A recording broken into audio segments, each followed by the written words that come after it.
Assalamualaikum semua. Okay, Pak Teza masuk semula pada pagi ni, malam ni. Okay, sambungan daripada cerita seram Pak Teh yang dekat hostel. Okay, cerita yang kita buat part 1 tu tergantung apabila esoknya apa yang berlaku kat Pak Teh dan juga pada kawan Pak Teh yang kena histeria tu. Okey, pada esoknya orang yang kena histeria ni dia mula menjauhkan diri daripada orang lain. Bila dia menjauhkan diri daripada orang lain kan, kami semua sebagai kawan-kawan merasakan mungkin dia nak bersendirian. Okay, maksudnya macam tu. Bila dia nak bersendirian, jadi ramai yang tak pedulikan dia. Jadi kita orang buat kerja masing-masing. Lagipun hari tu hari cuti lagi. Bila buat kerja masing-masing, orang tak perasan sangat apa yang berlaku kat dia. Sampai satu tahap, lepas waktu Zuhur. Lepas pada Zuhur, satu asrama kecoh semula. Kecohnya apa? Dia orang beritahu kata, "Weh, kawan kita tu buat hal lagi." Sedangkan sebelum ni, kemarin atau malam tadi dah dirawat oleh warden. Dan kami peliknya kenapa berlaku lagi. Kali ini sangat lagi menakutkan. Sangat-sangat menakutkan. Apabila dia mula bertukar menjadi lagi agresif. Mata dia mula megah sangat dan dia bercakap seolah-olah bukan diri dia. Aku nak pergi hantar barang ni. Budak ni telah ambil barang aku. Barang tu yang kami ingat, kayu yang kami kata semalam, yang Pak Teh kata semalam tu. Kayu tu, kami tak tahu kayu apa. Yang pastinya laluan yang kami lalu tu, di laluan-laluan yang kami lalu dekat kebun tu, kebun getah, banyak macam-macam kayu. Cuma mungkin budak ni tak ambil kayu yang salah. Kita mana tahu kan kayu tu kayu apa. Bila dengar macam tu, dia panggil balik warden supaya datang cakap dengan budak ni. Yang bercakap bukan budak, maksudnya kawan putih tadi tu. Dia berkata, Aku marah pada budak ni. Dia telah ganggu tempat aku. Dia bukan saja ganggu tempat aku, dia telah usik barang aku. Bila dia bercakap macam tu, jadi apa kau nak buat? Aku nak dia hantar balik barang tu ke sana. Jadi masa dia jadi macam tu, dia macam nak lari. Bila nak lari, orang pegang dia. Rupanya dia nak pergi balik tempat tu. Bila nak pergi balik tempat tu, jadi ramai-ramai kawan-kawan ni bermesyuarat, okey, kita kena buat satu, jangan bagi dia pergi. Kalau nak pergi pun kena ada teman. Okey, dipendekkan cerita buat sementara, kami pun, mereka pun decide bawa dia pergi hantar barang tu. Dalam masa yang sama, bukan semua pergi, Pak Teh tak pergi, yang pergi kawan lain. Okey, dalam perjalanan ke sana nanti kita cerita apa yang berlaku. Okey, bila jadi macam tu, bila dia bawa dia pergi ke sana balik tempat tu, dia betul-betul bawa ke mana? Sekejap. Masa itulah memang kawasan kebun getah ni. Dia bawa satu tempat dekat pokok getah, ada kayu yang terselit kat situ. Kayu tu mungkin kayu yang lama orang tanam something ataupun ada barang ditanam kat situ. Bila dah hantar ke sana, budak tu macam tiba-tiba dia dah tersedar diri. Bila sedar, dia tak tahu dia kat mana. Ini cerita pada kawan-kawan. Kenapa aku kat sini? Masa tu dia seolah macam sedar. Mungkin pada masa tu juga dia baru tahu aku ini diri dia sebenar kan, bukan lagi benda tu. Dan masa yang sama juga warden baca-baca sesuatu yang mohon kepada Allah, dan juga mungkin masa tu ayat-ayat yang sesuai untuk dibacakan kepada orang terkena histeria ni. Bayangkan lelaki kena muka perempuan lelaki. Itu yang buatkan kami rasa kita ni sangat rapuh dan kita kena mohon sentiasa kena nak berdoa kepada Allah dan juga baca Al-Quran untuk menghindari pada perkara berikut. Perkara berikut perkara macam tu lah tak payah berikut sangat. Okey, selesai kes tu, dia orang berbalik. Budak ni pun dibawa balik ke rumah dia. Walaupun kat asrama, jadi kita panggil, masa tu warden dah panggil mak dia supaya dia balik rehat.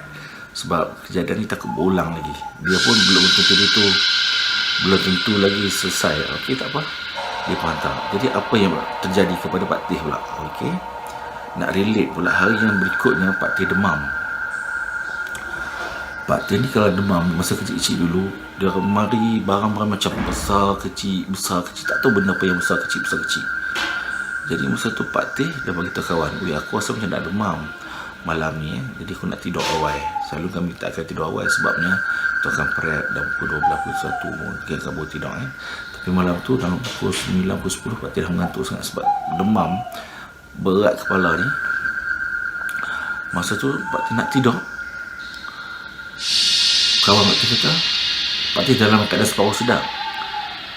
Pak Teh bila tidur je, Pak Teh rasa macam dia ke tempat lain. Datang macam makhluk yang gelap tapi dia besar sangat. Dia bawa ke tempat yang kita boleh, macam kita boleh terapung, dan tiba-tiba jadi kecil. Besar kecil. Badan masa tu memang panas. Apa yang Pak Teh teringat masa tu, Pak Teh nak keluar pada hostel tu. Pak Teh nak keluar pada dom.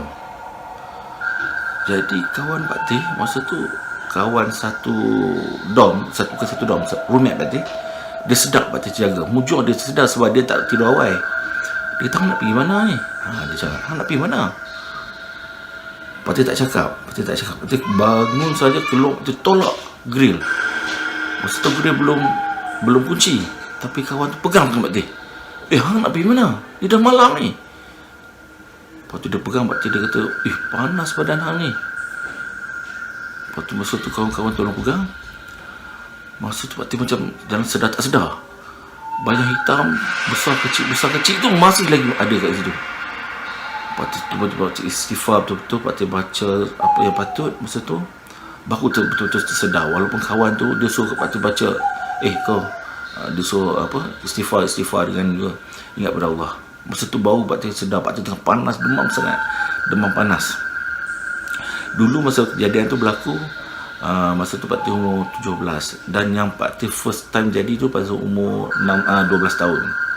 Sangat lama. Masa tu arwah Nah masih ada, itu mak saudara Jadi benda yang sama. Masa tu, masa 12 tahun tu masih kecil lagi kan, tapi 17 tu dah dewasa, dah remaja. Kita dah sedar apa yang berlaku tu berlaku lagi sekali. Di dalam alam yang realiti, kita nampak benda yang tak patut ni kita nampak. Memang menggerunkan. Malam tu Pak Teh tak boleh tidur, tapi Pak Teh kuatkan semangat, ambil semayang, baca apa yang patut, kursi semayang. Pak Teh kuatkan diri, lelap. Bila dah lelap, kawan Pak Teh pun tidur. Dan masa itulah tidur mimpi macam-macam. Sehinggalah esok harinya Pak Teh tersedar dalam waktu subuh tu. Masa tu dah dengar azan, dan badan ni masih lagi sejuk. Kami ada sick bay, tapi kita tak nak ke sana sebab kalau pergi sick bay Pak Teh sorang-sorang. Dan nak dijadikan cerita, kawan yang jadi tu, yang kena histeria tadi tu, dia dah selesai, cuma dia terkesan pada kami yang melihat dia. Kita tak rasa kita takut, tapi benda tu datang secara sendirinya sebab kita duduk dalam kawasan asrama yang sama Cuma kat sini ada pengajaran yang Pak Teh dapat, dan Pak Teh cuma nak bercerita dengan kawan-kawan kat sini lah yang lihat, supaya kalau boleh kita kalau berjalan ataupun ke tempat yang kita tak tahu, terutamanya dalam kawasan-kawasan yang macam kawasan hutan, kawasan kebun, atau kawasan-kawasan yang jarang kita lalu, kita kena elakkan daripada mengambil sesuatu atau melakukan kerosakan, patah, karantin dan sebagainya. Kita tahu semua itu adalah makhluk Allah, cuma kita elakkan daripada buat kerosakan. Dan juga Pak Teh ingat kat sini, kejadian tu meninggalkan kesan sehingga Pak Teh rasa nak balik, tapi fikirkan nak balik jauh sebab kami dekat Penang, rumah kat Kedah kan. Pak Teh kuatkan semangat, banyakkan daripada ingat pada Allah lah satu. Dan cuma apa yang terlintas yang berlaku ni, kita peliknya, kita tak rasa diri kita ni sebagai apa nama itu cakap, kita rasa diri kita ni sangat memerlukan pada Allah sebab kita tahu kita ni lemah, tapi kita jangan terlalu lemah. Itu saja, kita tahu kita lemah, tapi kita kena ada pegangan dan yang terlalu lemah. Dan apa yang Pak Teh boleh ingat, bila kawan tu jadi macam tu, kita tak rasa dia kawan kita dan kita sangat takut pada dia. Sebenarnya bukan kita takut kat dia, kita takut apa yang berlaku kat dia, kita tinggalkan kesan dalam otak dan sebagainya. Benda ni akan berulang-ulang. Dalam tempoh beberapa hari lepas tu dia pun balik, okay? Dan masa tu kita dah tengok dia dah mula baik, mungkin dah pergi ke rawatan Islam dan sebagainya kan. Sebagainya lagi, jangan sebagainya, mungkin dia dah buat rawatan Islam dan mak dia dah buat buang barang-barang tu daripada hadiah kepada badan dia. Dia menjadi mendamping dia dan ganggu kawasan kami kat situ. Dan banyak lagi cerita lain kat hostel kami, cuma ini sebahagiannya, dan kalau ada masa lagi kita akan sambung dan cerita lain. Cuma peringatan, kita kena jadi orang yang baik, kita kena jauh daripada benda-benda melakukan kerosakan dan elakkan daripada bercakap benda-benda yang tak sepatutnya. Jaga mulut kita, jaga hati kita, dan jaga kita punya silaturahim antara kita dan semua makhluk yang ada di dunia ini. Jangan kita terlalu taksub pada dia, kita sentiasa memohon kepada Allah dan kita cuba elakkan daripada benda-benda tak sepatutnya. Okay? Yang tak sepatutnya ni, jangan terlalu takut, jangan terlalu taksub, dekatkan diri dengan Allah dan Quran, dan elakkan pada selalu buat benda-benda yang tak sepatutnya. Elakkan ya. Okey, itu sahaja daripada Pak Teh, dan kita akan jumpa lagi dengan cerita-cerita yang lebih best. Tak sebenarnya cerita seram, dan mungkin cerita-cerita tip ataupun pengalaman-pengalaman kehidupan. Jangan lupa subscribe. Jika tak subscribe, Pak Teh akan subscribe anda. Okay? Kalau hampa tak subscribe, cerita ini akan menghantui anda. Faham? Bye.